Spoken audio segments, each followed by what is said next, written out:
হিন্দুত্ববাদী দল বিজেপির নেতৃত্বাধীন ভারত সরকার সম্প্রতি শত শত বাঙালি মুসলিমকে যথাযথ আইনি প্রক্রিয়া ছাড়াই বেআইনিভাবে বাংলাদেশে বিতরণ করে বের করে দিচ্ছে। তাদের অনেকেই ভারতেরই নাগরিক, তারা সেখানকারই নাগরিক এবং ভ্যাটারও। তারা বাংলাদেশ সীমানা এলাকার সীমান্তবর্তী বিভিন্ন রাজ্যগুলোর বাসিন্দা। কেবলমাত্র অবৈধ অভিবাসী অভিযোগে বাংলাদেশে পাঠানো হচ্ছে তাদের। তাদের একটাই অপরাধ, তারা মুসলিম, জাতিতে তারা মুসলমান। এখন আপনারাই বলুন কেন তারা মুসলিম হল?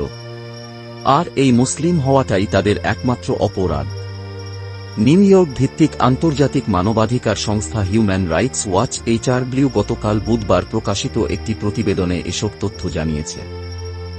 এই রিপোর্ট কিন্তু আমার আপনার মুখের কথা নয় বা হেলাফেলা তথ্যও নয়। এটা জাতিসংঘের একটি খুবই গুরুত্বপূর্ণ প্রতিষ্ঠানের একটি রিপোর্ট।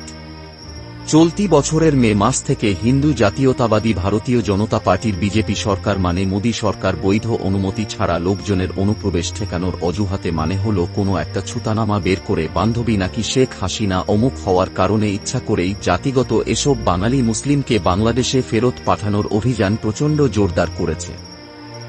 HRW বলছে, এ ধরনের বেআইনি বিতরণ অবিলম্বে বন্ধ করা উচিত।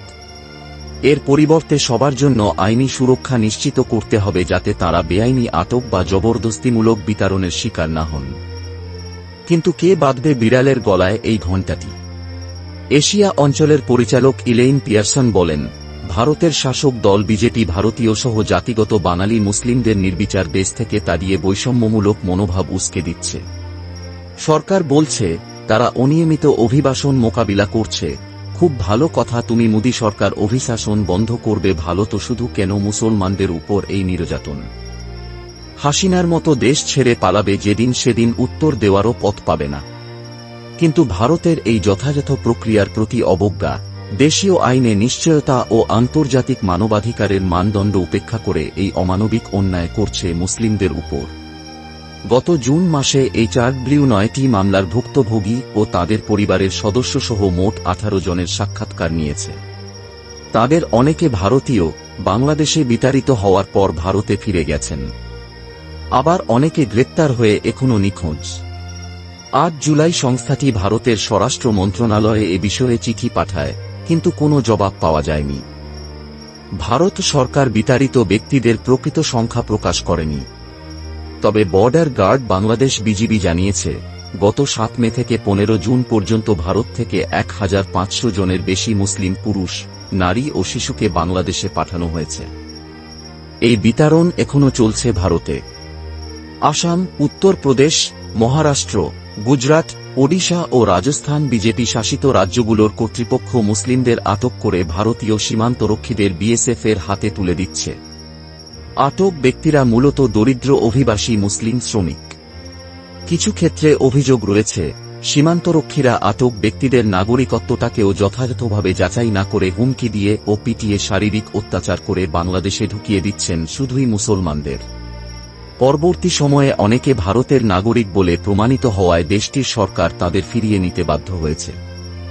এ অভিযানের সূচনা ঘটে গত এপ্রিল মাসে ভারত নিয়ন্ত্রিত জম্মু ও কাশ্মীরে হিন্দু পর্যটকদের ওপর এক হামলার পর।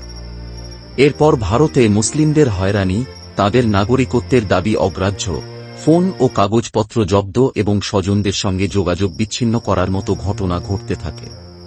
আটক ব্যক্তিদের কেউ কেউ বলছেন, BSF সদস্যরা তাদের হুমকি, মারধর ও অস্ত্রের মুখে সীমান্ত পার হতে বাধ্য করেছেন।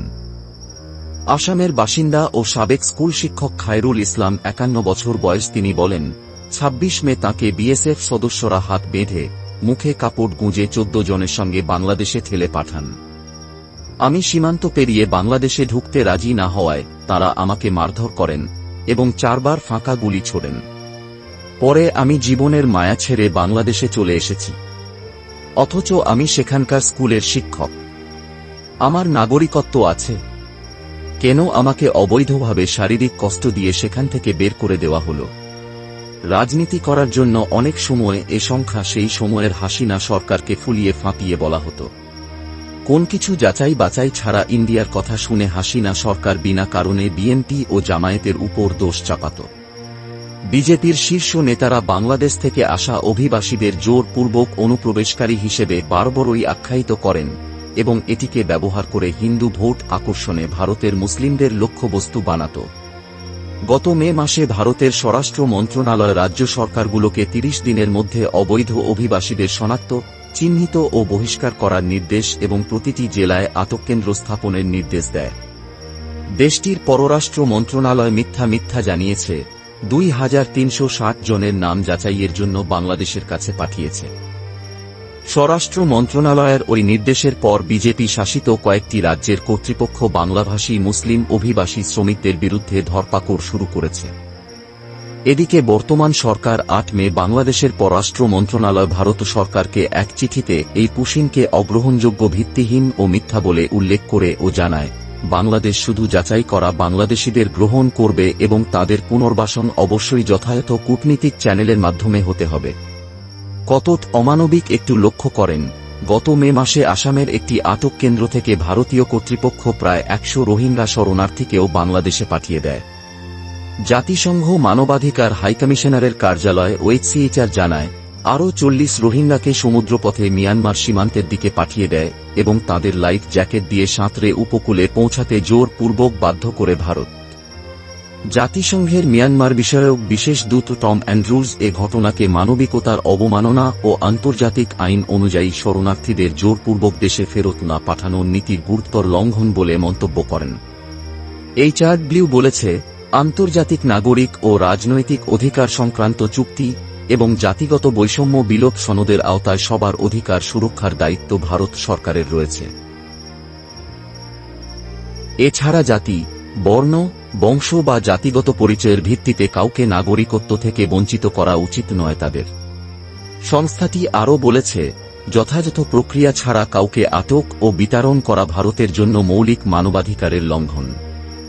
যে কারো বিরুদ্ধে বিতাড়নের সিদ্ধান্ত নেওয়ার আগে তাকে অবশ্যই যথাযথ তথ্য, দক্ষ আইনজীবী ও বহিষ্কার আদেশের বিরুদ্ধে আপিল করার সুযোগ দিতে হবে। আইন শৃঙ্খলা রক্ষাকারী বাহিনী ও সীমান্তরক্ষীরা যেন অতিরিক্ত বল প্রয়োগ না করেন তা নিশ্চিত করতে হবে। এদিকে ভারত কেবল মুসলিমদের বিদেশি বলে বাংলাদেশে ঠেলে এবং জোরপূর্বক মেরে পিটে পাঠাচ্ছে।